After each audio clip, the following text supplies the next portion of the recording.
Shakera Young-Forrester is a woman who lives to help others. After losing her son, she started the Tyler Savery Foundation to support families dealing with grief. She also created Beauty for Ashes, a safe space for women working through deep emotional wounds. Today, she's a leader in her Christian faith, a path she says gives her life meaning. But every Mother's Day, Shakera takes a moment to reflect on how everything changed back in 2016. In my heart, I said, people need help. Who is there to help people like me?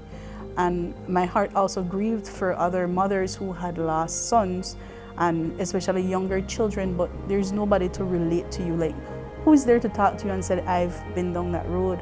Forrester experienced her greatest loss on November 11, 2016. Tyler Savery was just 7 years old, full of life, and on a simple trip to get a milkshake with his cousin, when tragedy struck. They were shot on Daly Street in Belize City, and Tyler's young life was cut short. His death shocked the entire country. His mother, Shakera Forrester, still remembers the last time she saw him, rushing off to school, running through the yard, and how she missed the chance to give her only child one last kiss.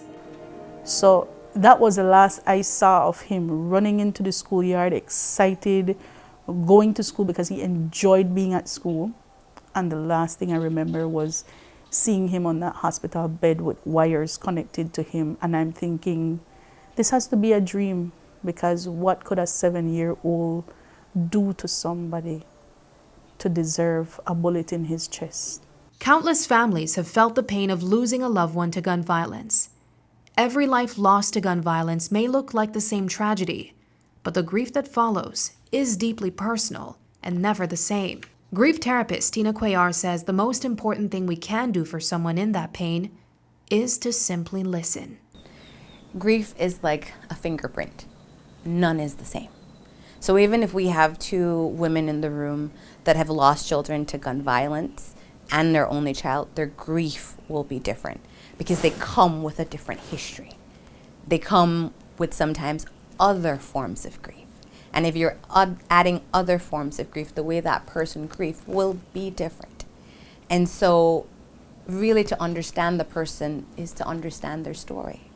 What did that child mean to that person? How did it impact them upon first knowledge? How are they coping?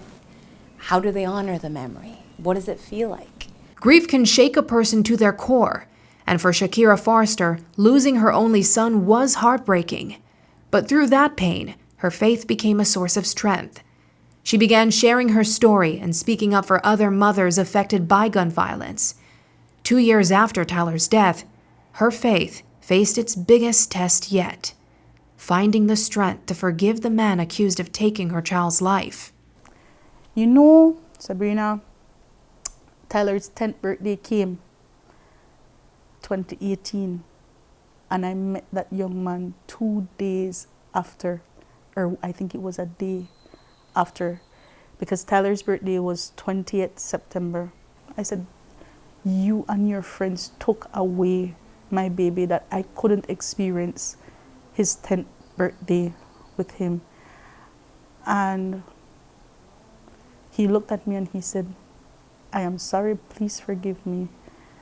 And at that moment, all I could have done was to just hold him so close, because in that moment, I saw Tyler, I saw forgiveness, I saw love, I saw compassion, I saw a boy that needed restoration. Cuellar sheds light on the challenges people face in confronting grief. She highlights the importance of embracing memories as part of healing and offers a compassionate perspective on how love continues through the grieving process.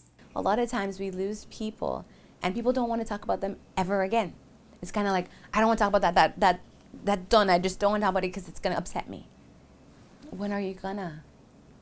Being able to maintain that memory and moments with that loved one is important for your process. And again, grief is a form of love. When you're in deep grief, healing and peace can feel out of reach. But Shakera Forrester's journey shows that it is possible. These days, her focus has shifted. It's no longer just about the foundation named after her son.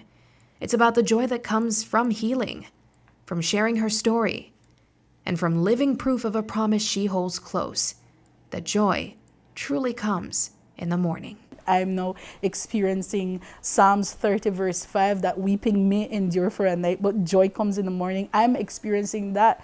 And so I thought holding on to this foundation and holding on to his memory would keep me at that place in grieving and mourning, when that's no longer who I am. That's no longer me. I'm no longer a grieving mom. I am a mother, yes, who have lost, but I am a mother now to a community. I am a mother to a nation now. I was a mother to one, but I remember the Lord said to me, you were a mother to one, but you will be a mother to many. Looking on the bright side, I'm Sabreena Daly.